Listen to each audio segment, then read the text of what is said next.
할렐루야. 오늘도 무더위 가운데 또 주의 전에 나와서 예배로 나가는 우리 사랑하는 성도들에게 오늘도 예배를 통하여서 말씀 통하여서 우리 계시는 하늘의 은혜와 평강이 충만하게 넘치실 수 있기를 우리 주님의 이름으로 축복합니다.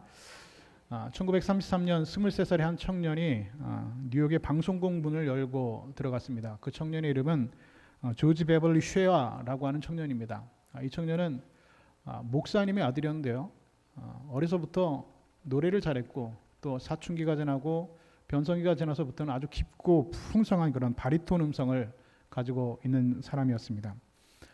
그런데 집안 형편이 어려워서 대학을 다니다가 중퇴하고 그만 보험회사 일을 하고 있었습니다. 그런데 그의 목소리를 눈여겨본 방송국 관계자가 하루는 이 조지 시아에게 이 NBC 방송국에서 가수를 뽑는 오디션이 있는데 내가 가서 한번 그 오디션을 봤으면 좋겠다라고 추천을 해주었습니다.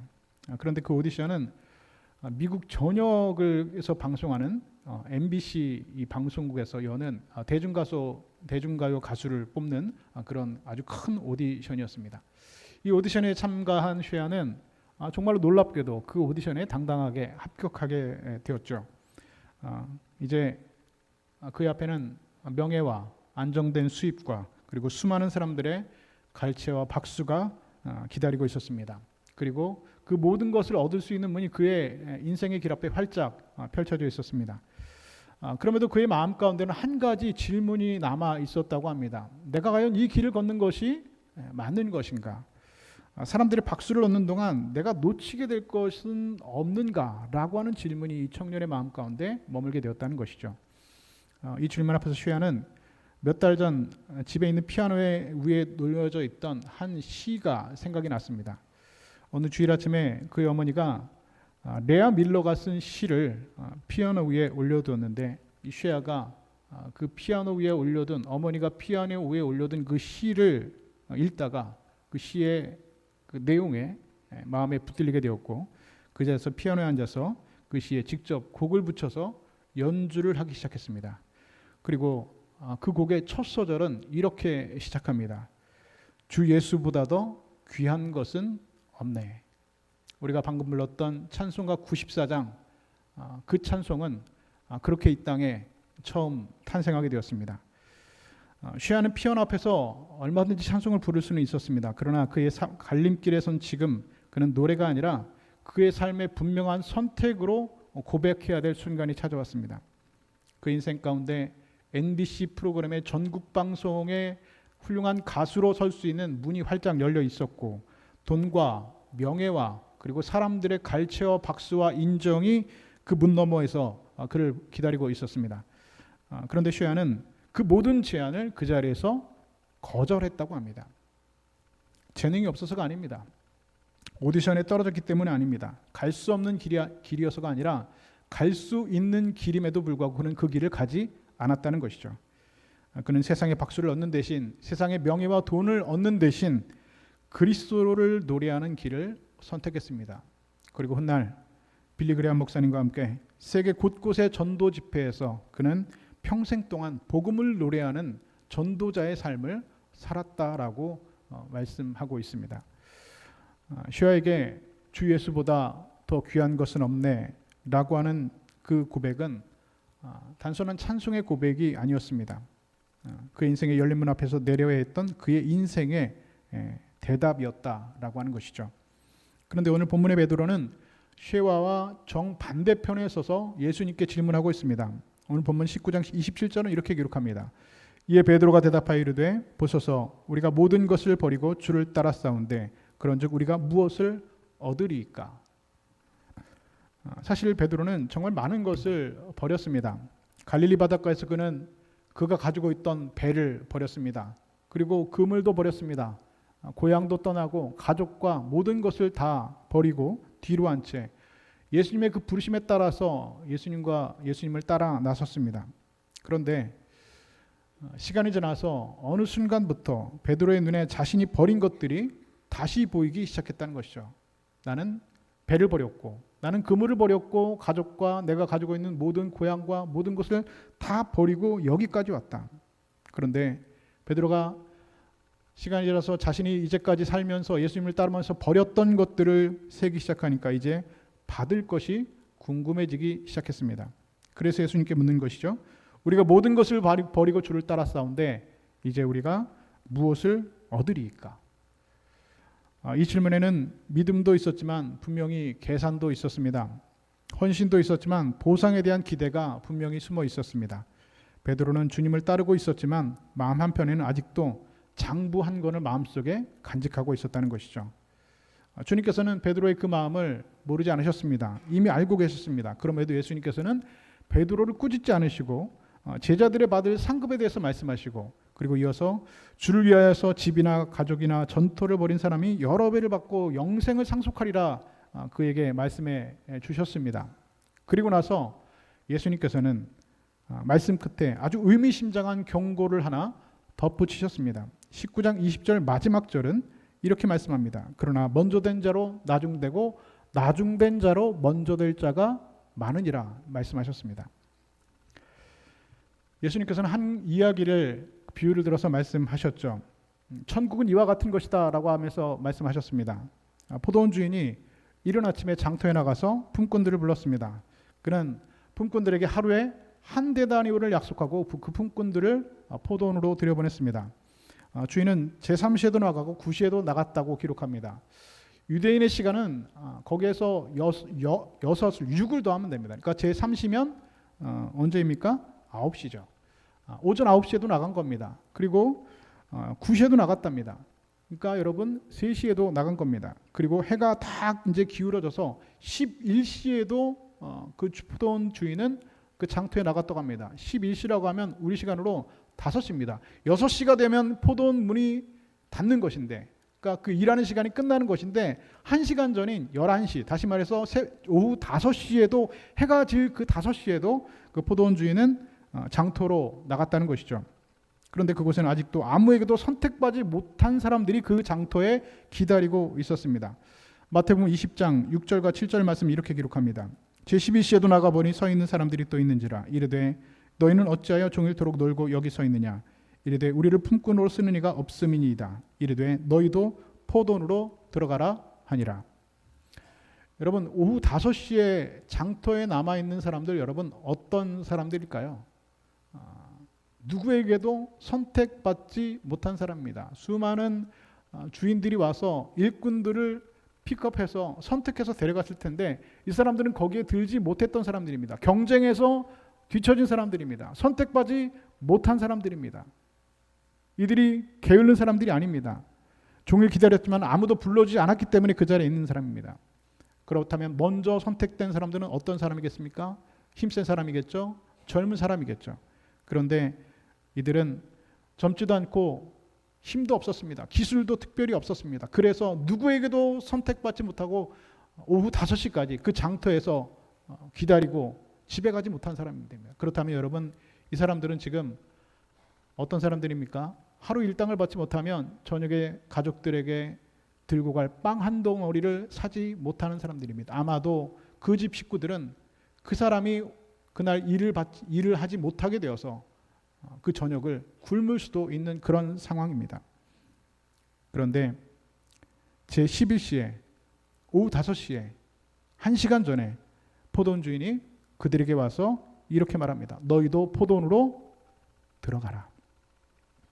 사실 이들에게 가장 큰 은혜는 여러분 무엇입니까?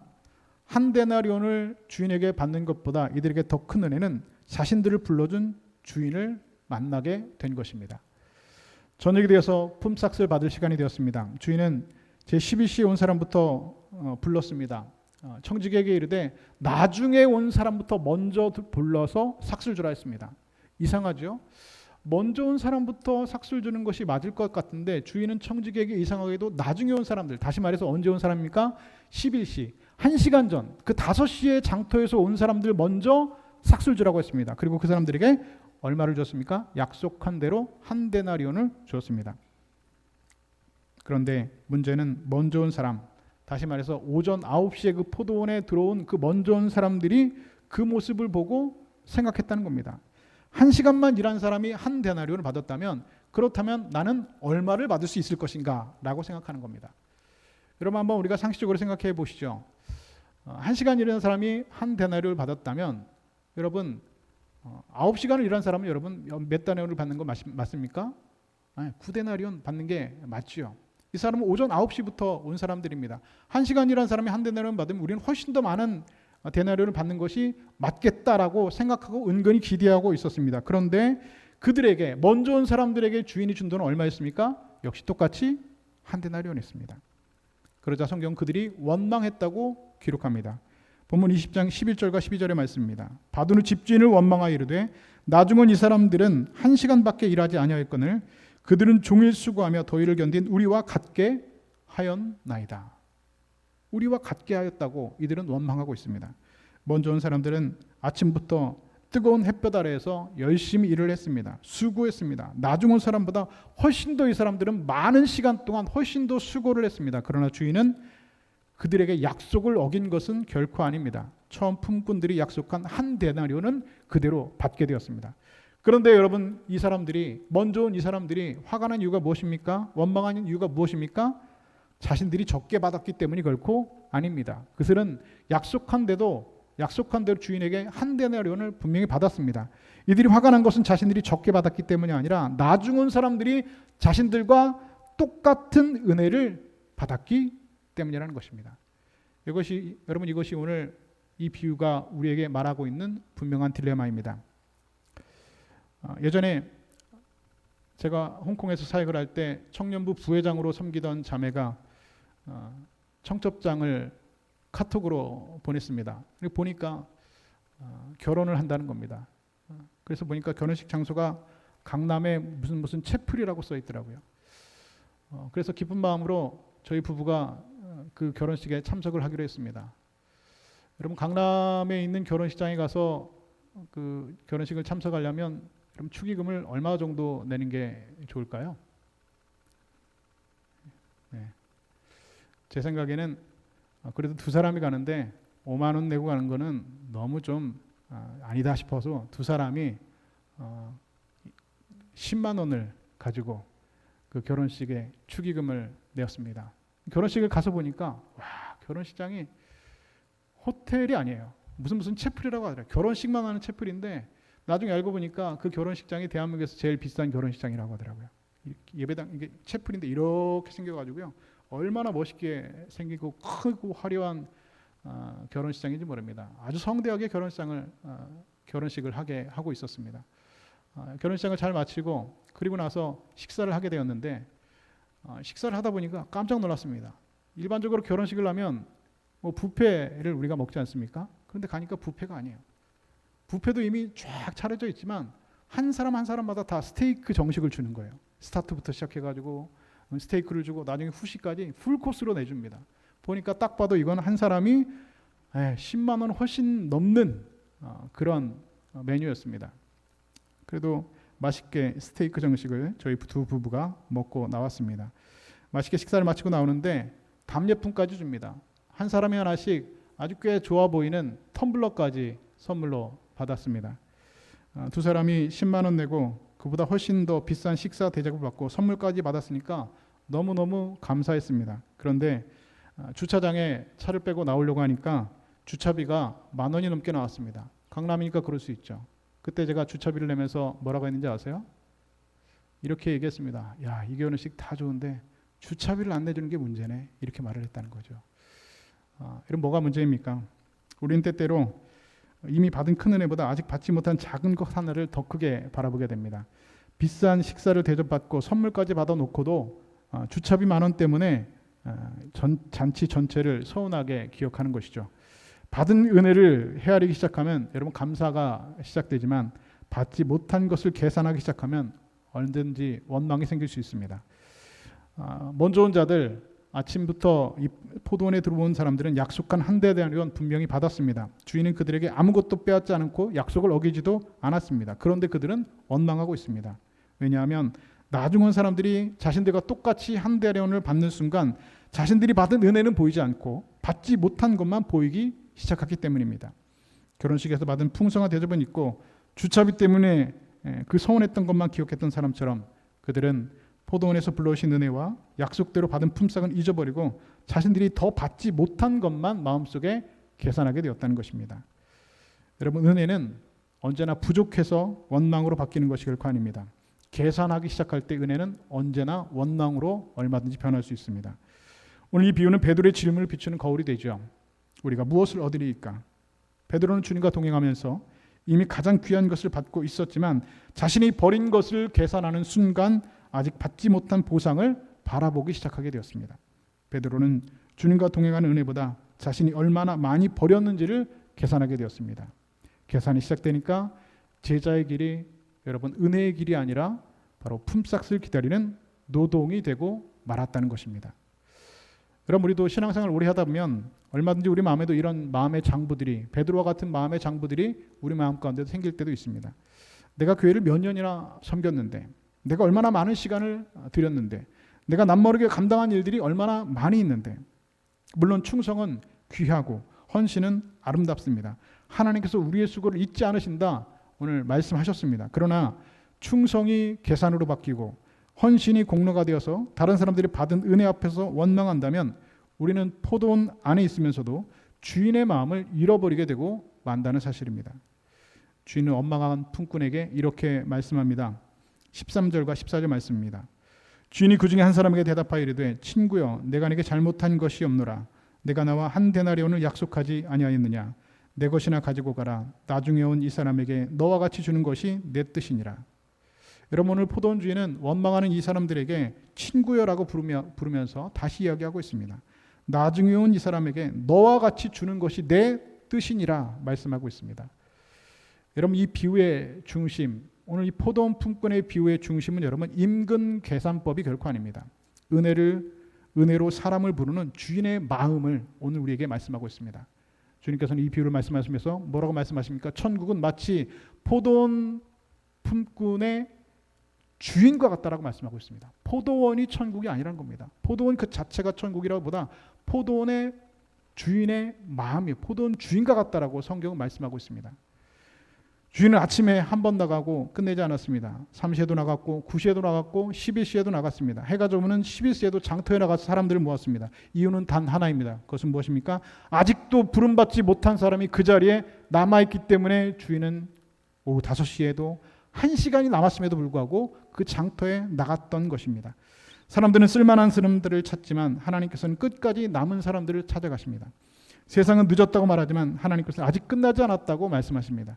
사람들은 가능성 없다고 돌아서지만 하나님께서는 제11시에도 다시 장터에 나가시는 분이라고 오늘 성경 우리에게 말씀하고 있는 것이죠. 그렇다면 여러분, 우리는 어떻습니까? 우리도 한때는 장터에 서 있었던 사람들이었습니다. 누구도 우리를 구원으로 불러내줄 수 없었고 우리의 노력으로는 하나님 나라 그 천국에 들어갈 수 없는 사람들이었습니다. 그런데 우리에게 주님께서 찾아오셨습니다. 장터에 놀고 있었던 우리에게 누구에게도 선택받지 못하고 우리 스스로도 구원으로 나아갈 수 없고 포도원에 들어갈 수 없는 우리를 주님께서 찾아오셨습니다. 그리고 우리에게도 동일하게 말씀하셨죠. 너희도 포도원으로 들어가라. 우리가 주님을 먼저 찾은 것이 결코 아닙니다. 주님께서 우리를 먼저 찾으셨습니다. 우리가 자격을 갖추어서 주님께서 우리를 부르신 것이 아니라 부르심 받은 뒤에 우리의 인생이 새로워지고 우리가 결국 포도원에 들어갈 수 있게 되었다는 것이죠. 그러므로 포도원에 일한 모든 시간보다 먼저 기억해야 할 것은 여러분 이것입니다. 바로 나를 불러주신 하나님의 은혜가 오늘 우리 가운데 흘러 넘치고 있다라고 하는 사실이죠. 그런데 여기에서 우리가 놓치지 말아야 될 것이 한 가지 중요한 사실이 있습니다. 예수님께서 이 포도원 품꾼의 비유를 말씀하시기 전에 19장 마지막 절 30절에서 아까 말씀드린 대로 이렇게 말씀하셨죠. 그러나 먼저 된 자로서 나중되고 나중대로서 먼저 될 자가 많으니라. 이렇게 말씀하셨습니다. 그런데 오늘 포도원 품꾼의 비유를 20장에서 말씀하신 다음에 또다시 이렇게 말씀하셨습니다. 20장 16절에서 말씀하시죠. 이와 같이 나중된 자로서 먼저 되고 먼저 된 자로서 나중되리라. 여러분, 우리가 성경을 장을 따라서 읽다 보면 이 19장과 마태복음 19장과 20장을 서로 다른 이야기로 떼어놓고 읽기가 쉽습니다. 그러나 예수님의 말씀은 처음부터 이것이 19장과 20장의 말씀이 서로 다른 이야기가 아니었습니다. 처음부터 하나의 이야기였습니다. 같은 말씀으로 예수님께서는 포도원 품꾼의 비유의 문을 여셨고, 그리고 같은 말씀으로 그 문을 닫으신 것입니다. 두 말씀은 비슷해 보이지만 순서가 달랐습니다. 비유를 말씀하시기 전에는 먼저 된 자가 나중된다 하셨지만, 비유를 말씀하신 다음에는 나중된 자가 먼저 된다라고 말씀하셨습니다. 이 말씀은 비슷하지만 사실은 다른 말씀입니다. 예수님께서는 말씀의 순서를 바꾸면서까지 우리의 시선을 제12시에 불러온 사람에게 우리의 시선을 주목시키는 겁니다. 나중에 온 자가 먼저 되리라 라고 우리의 시선을 나중에 온 자에게 주목하게 하는 겁니다. 여러분, 그렇다면 나중에 온 자는 여러분 누구입니까? 이미 우리는 나중에 온 자가 누구인지 잘 알고 있습니다.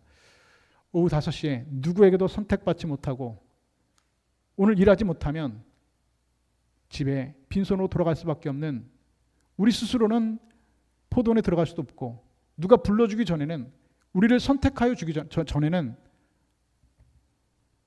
아무 소용도 없는, 아무런 자격도 없는 우리들, 아무것도 내세울 수 없고 수고도 계산할 수 없었던 사람을 주인이 가장 먼저 품삯을 받는 자리로 불러 세우셨습니다. 여러분, 이 비유는 사실은 베드로의 물음에 대한 예수님의 대답이었습니다.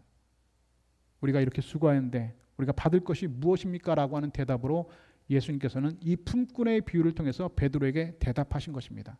그 대답은 무엇입니까? 나중된 자가 먼저 된다는 겁니다. 너도 나중된 자라는 겁니다. 베드로, 너도 나중된 자로 얼마든지 먼저 된 자가 나중될 수 있다라고 베드로에게 대답하시는 겁니다.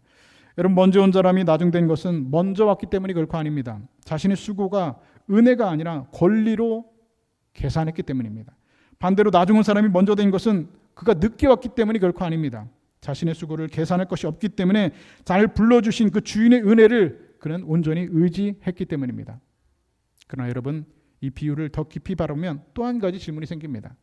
그렇다면 자격 없는 사람을 포도원에 들이고 늦게 온 사람에게 한 데나리온을 주는 그 은혜의 값은 여러분 누가 지불하는 것입니까? 은혜는 여러분 값이 없어서 은혜가 결코 아닙니다. 은혜는 여러분 받는 사람이 값을 치르지 않았기 때문에 은혜입니다. 은혜를 받은 사람이 그 값을 치렀다면 그것은 더 이상 은혜가 될 수 없다는 것입니다. 예를 들어서 우리가 구원의 은혜를 받았는데, 우리가 구원의 은혜를 받기 위해서 우리가 무엇인가 값을 치렀다면 여러분 그것은 결코 은혜가 될 수 없다는 것이죠. 그것은 은혜가 아니라 대가입니다. 그것은 은혜라고 부를 수가 없는 겁니다. 은혜는 여러분 그 은혜를 받은 사람이 값을 치를 수 없기 때문에 여러분 은혜가 될 수 있는 겁니다. 그러면 그 값은 여러분 누가 치른 것입니까? 바로 십자가에 달리신 예수 그리스도가 여러분 치르신 것입니다. 우리를 포도원 안으로 들이시기 위해서 예수님께서는 창밖으로 나가셨습니다. 예수님께서는 우리를 아버지 집으로 데려가시기 위해서 버림받은 자에 서리셨고, 우리가 생명을 얻도록 자신을 십자가에서 생명을 우리 가운데 내어주셨습니다. 베드로는 주님께 말했죠. 보소서 우리가 모든 것을 버리고 주를 따랐나이다. 그러나 여러분, 이 베드로의 대답은, 베드로의 질문은 십자가 앞에 서게 되면 그 질문의 방향이 바뀌게 됩니다. 베드로는 주님을 위하여 버린 것보다 주님께서 베드로를 위해, 자신을 위해서 버리신 것이 훨씬 크다라는 것을 깨닫게 되었습니다. 베드로 자신은 배와 그물을 버렸지만 예수님께서는 하늘의 모든 영광을 버리셨습니다. 베드로는 고향을 떠났지만 예수님께서는 아버지의 품을 떠나서 이 땅의 가장 낮고 작은 자리에 오셨습니다. 베드로는 생업을 내려놓았지만 예수님께서는 십자가에서 자신의 생명을 내려놓으셨습니다. 그래서 베드로가 주님을 모른다고 3번이나 부인할 때도 예수님께서는 그를 버리지 않고 갈릴리 바닷가에 부하로 나타나셔서 그 갈릴리 바닷가에서 빈 그물 곁에 숯불을 피우시고 아침을 차려주시고 그에게 다시 물으시죠. 바요나 시몬아, 내가 나를 사랑하느냐? 여러분, 주님은 베드로에게 품삯을 주신 것이 아닙니다. 주님께서는 베드로에게 주님께서 주신 것은 무엇입니까? 자기 자신을 베드로에게 주신 것입니다. 실패한 뒤에도 다시 찾아오시는 주님, 넘어진 자를 다시 찾아오시는 주님, 나를 부인하고 저주하는 자를 다시 찾아오시는 주님, 품꾼이 아니라 그럼에도 불구하고 친구로, 제자로 불러오시는 자기 자신을 베드로에게 예수님께서는 주셨습니다. 베드로는 이 사실을 아직 알지 못했기 때문에 이전에는 우리가 무엇을 얻으리까라고 물었죠. 그러나 십자가와 부활을 경험하고 난 이후에 베드로는 분명히 깨달았습니다. 나는 주님을 얻었구나. 내가 버린 것보다 주님께서 나에게 더 큰 것을 베풀어 주셨구나라고 하는 사실을 깨달았습니다. 그 사실을 깨달은 베드로는 그의 삶이 변하게 되었습니다. 공회 앞에서 내가 보고 들은 것을 말하지 아니할 수 없다라고 자기의 생명을 걸고 그리스도의 부활의 증인의 삶을 살았습니다. 예루살렘 교회의 지도자가 되어서 그의 설교에 수많은 사람들이 3,000명이 회개하고 예루살렘 교회에서 그 사명을 감당하고 그리고 마지막 순교의 자리까지 나아가 나 같은 사람이 어떻게 예수님처럼 똑같이 십자가에 못 박힐 수 있겠나이까? 나를 십자가에 거꾸로 매달아 주시오 하면서 순교의 끝까지 그는 복음 전도자의 삶을, 아니 빚진 자의 삶을, 아니 은혜 받은 자의 삶을 그는 끝까지 달려갔습니다. 여러분, 은혜를 아는 사람은 마음속에 장부를 덮습니다. 그것은 여러분 충성을 가볍게 여긴다는 뜻이 결코 아닙니다. 나의 수고보다 먼저 나를 불러오신 은혜를 기억하는 겁니다. 그리고 나중에 온 사람에게도 한 데나리온을 주시는 하나님의 마음을 함께 기뻐하는 사람입니다. 오랫동안 맡은 사람은 늦게 온 사람을 반기고 먼저 교회를 섬긴 사람은 뒤늦게 세워진 사람을 여러분 축복해야 되는 것이죠. 은혜는 먼저 받은 사람은 은혜를 독점하는 사람이 아니라 은혜의 문을 더 넓게 열어주는 사람이 되어야 됩니다. 먼저 온 사람은 나중 온 사람이 한 데나리온을 보면서 함께 기뻐할 수 있어야 될 줄로 믿습니다. 먼저 온 사람이 나중 온 사람이 나와 똑같이 한 데나리온을 받고 원망이 생긴다면 여러분 그것은 결코 우리에게 은혜가 아니라 노동의 대가로 추락하고 말 것입니다. 포도는 더 이상 그렇다면 일터가 아니라 천국의 잔치집이 될 것입니다. 원망 대신 찬송이 오르고 비교 대신 감사가 피어나는 하나님 나라가 되는 겁니다. 그것이 여러분 포도원의 주인의 마음이고 그것이 천국이다라고 우리 주님께서는 말씀하셨습니다. 사랑하는 여러분, 이제 우리 자신에게도 조용히 스스로 물어보았으면 좋겠습니다. 나는 지금 주님을 따르면서 무엇을 계산하고 있는가? 내 마음속의 장부책에는 무엇이 기록되고 있는가? 내가 주님을 위해서 버리고 헌신하고 충성하고 했던 기록되어야 되는 장부는 어떤 것이 기록되어 있는가? 나는 다른 사람이 받은 은혜를 바라보느라 하나님께서 내게 주신 은혜와 기쁨을 잃어버리고 있지는 않는가? 하나님께서 오늘 나에게 아무것도 더 주시지 않는다 해도 예수 그리스도 한 분만으로 나는 만족할 수 없는가? 더 이상 나에게 필요한 것이 무엇이 있겠는가? 설교 시작하면서 조지 베벌리 슈아의 얘기를 함께 나눴습니다. 그 앞에는 세상에 놓여있는 넓은 화려한 문이 있었습니다. 전국 방송의 그런 명예와 그리고 안정된 수입과 수많은 사람들의 박수가 그 문 너머에 기다리고 있었습니다. 그런데 그 문 앞에서 슈아는 자신이 만든 찬송을 다시 마음에 쓰겠습니다. 바로 주 예수보다 더 귀한 것은 없네 라고 하는 찬송입니다. 그 찬송을 입술로 부르는 데는 몇 분이면 충분하죠. 그러나 그 찬송을 인생으로 부르기 위해서는 눈앞에 열린 하나의 문을 그는 분명히 닫아야 했습니다. 그런데 오늘 베드로는 자신이 닫고 나온 문을 바라보았습니다. 버린 배를 바라보았고 놓고 온 그물을 보였고 그 자신이 치른 희생과 헌신들이 생각 보였습니다. 그래서 예수님께 그런즉 우리가 무엇을 얻으리까라고 물었죠. 그러나 훗날 베드로는 분명히 알게 되었습니다. 그래, 내가 버린 배보다 나를 찾아오신 주님이 더 크셨구나. 내가 놓고 온 그늘보다 나를 붙드신 주님의 은혜가 더 크셨구나. 내가 주님을 위해서 포기한 것보다 주님께서 나를 위해서 버리신 것이 훨씬 크셨구나라고 하는 사실을 깨닫게 되었습니다. 그리고 그 깨달음 뒤에 그의 삶은 180도 변하게 되었습니다. 주님을 저주하고 부인하던 사람이 목숨을 걸고 그리스도의 부활의 증인의 삶을 그는 순교하는 그 순간까지 살아내었다라고 하는 사실입니다. 그래서 이 베드로의 질문 앞에 주님의 마음을 담아서 이렇게 대답해 봅니다. 베드로야, 너는 나를 얻었다. 내가 넘어졌을 때 다시 찾아오는 그런 나를 얻었고 내가 부인하고 저주했을 때라도 너에게 빈 그물 곁에서 아침을 차려주는 그런 나를 얻었고 내가 품꾼이 아니라 친구와 제자로 나를 받아주는 그런 나를 얻었다. 그러니 이보다 더 무엇을 내가 바라겠느냐. 사랑하는 성도 여러분, 오늘 설교의 제목이 더 바랄 것이 있습니까? 라고 하는 제목입니다. 여러분, 우리가 주님을 얻었는데 십자가의 그 용서를 얻었는데 하나님의 자녀가 되었는데 포도원의 품꾼으로 우리를 불러오셔서 그 포도원에 들어가서 우리가 천국 백성 되게 하셨는데 영원한 아버지의 집을 우리가 약속받았는데 이보다 여러분 더 바랄 것이 여러분 무엇이 있겠습니까? 우리는 빈손으로 장터에 서 있었지만 주님께서 우리를 찾아오셨습니다. 여러분, 우리 모두는 오후 5시에 장터에 있었던 사람들입니다. 우리는 자격이 없었지만 그럼에도 주님께서는 우리를 포도원으로 들여보내셨습니다. 그리고 마침내 주님은 우리에게 품삯만 주신 것이 아니라 주님 자신을 우리에게 내어주셨습니다. 그러므로 이제 베드로의 질문을 우리는 쉐어의 고백으로 우리는 바꾸어 고백할 수 있어야 됩니다. 주 예수보다 더 귀한 것은 없습니다. 내가 얼마나 버렸는지를 세기보다 주님께서 나를 위해서 무엇을 버려두신가를 여러분 바라보셔야 됩니다. 주님을 얻은 사람은 이미 가장 귀한 것을 얻은 사람입니다. 여러분, 내가 버린 것을 하지 말고 나를 불러신 은혜를 받아볼 수 있어야 됩니다. 먼저 온 사람이 아니라 나중 온 사람의 마음이 우리 마음 가운데 그 은혜가 흘러야 합니다. 내가 얼마나 오래 일했는지를 헤아리지 아니하고 나 같은 사람을 포도원으로 불러주신 그 주인의 마음을 기억하는 나중 온 자의 마음이 오늘 우리 마음 가운데 있어야 됩니다. 그렇다면 오늘 우리의 질문도 달라져야겠죠. 주님, 저는 무엇을 더 받을 수 있습니까? 라고가 아니라 주님, 제게 주님이 계시는데 이보다 더 내가 바랄 것이 무엇이 있겠습니까? 내가 천국 백성 되었는데, 내가 구원의 은혜를 받았는데 나 같은 자격 없는 자가 오후 5시에 장터에 서 있었던 나를 포도원으로 불러셔서 나에게 한 데나리온 주시고 그리고 천국 백성 되게 하셨는데 내가 더 바랄 것이 무엇이 있겠습니까? 여러분, 아직도 더 바랄 것이 여러분 있으신지요? 세상의 모든 것을 얻어도 주님을 잃으면 결국 우리 인생엔 아무것도 남지 않습니다. 그러나 세상의 많은 것을 내려놓아도 주님께서 우리와 함께 하시면 우리는 세상의 모든 것을 다 가진 사람입니다. 이유가 무엇입니까? 우리는 구원받은 사람이기 때문에 그렇습니다. 누가 저에게 평생 살면서 받은 은혜 중에 가장 큰 은혜가 무엇이냐라고 물으면 저는 2번 고민하지 않고 이렇게 대답하겠습니다. 주님께서 나를 구원해 주신 은혜입니다라고 고백하겠습니다.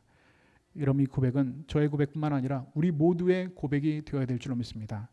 아니, 그날 오후 5시에 장터에 있었던 모든 이 세상의 사람들, 자격 없고 은혜의 값을 치르지 않았던, 그러나 은혜를 받았던 오후 5시에 나중에 온 사람들의 고백이 되어야 될 줄로 믿습니다. 그래서 여러분, 오늘 우리의 믿음은 계산이 멈추고 찬송해야 됩니다. 그 찬송은 바로 주 예수보다 더 귀한 것은 없네라고 하는 찬송의 고백입니다. 그러므로 여러분, 이제 여러분 마음속의 장부들을 여러분 덮으셔야 됩니다. 내가 주님께 드린 것보다 주님께서 내게 주신 은혜를 바라보셔야 됩니다. 서신서에서 바울은 자신의 육체의 가시를 위해서 3번 기도했지만 주님께서는 내게 있는 내 은혜가 내게 족하다라고 말씀하셨습니다. 그때 사도 바울의 대답이 무엇입니까? 네, 주님. 주님의 은혜가 내게 넘칩니다. Your grace is enough. 주님의 은혜가 내게 충분합니다. 주님 한 분만 계시면 나는 충분합니다라고 그는 고백했습니다. 그리고 실제로 그 고백의 삶을 살아갔습니다. 주님의 은혜만 있으면, 주님 한 분만이면 나에게 충분합니다. 주님의 은혜가 내게 넘칩니다라고 고백했습니다. 여러분, 예수 그리스도 한 분이면 충분합니다. 주님을 얻은 사람은 이미 가장 귀한 것을 얻은 사람입니다. 구원을 얻은 사람은 이 세상의 모든 것을 잃어도 여러분, 세상에 여러분 가장 귀한 것을 얻은 사람입니다. 이 고백으로서 여러분 오늘도 하나님 앞에 그 감사의 찬송과 그 은혜의 고백으로 말미암아 하나님 앞에 감사하고 기쁨으로 살아감으로 오늘 베드로의 질문이 아니라 오늘 바울의 대답과 같이 주님의 은혜가 내게 넘칩니다. 주님 한 분만으로 나에게 충분합니다. 이보다 나에게 더 부족한 것이, 이보다 나에게 더 바랄 것이 없습니다 라고 고백하며 오늘 하루도 먼저 온 자의 마음이 아니라 나중된 자의 마음으로 오후 5시에 그 장터에 서 있었던 그 일품꾼들의 마음으로 이 세상 사는 동안 천국 가는 그날까지 이 믿음으로 하나님 앞에 기쁨과 찬송과 믿음으로 우리의 달려갈 길을, 우리의 선한 길들을 힘써 달려나가시는 믿음의 경주자들 다 되실 수 있기를 우리 주님의 이름으로 간절히 축원드립니다.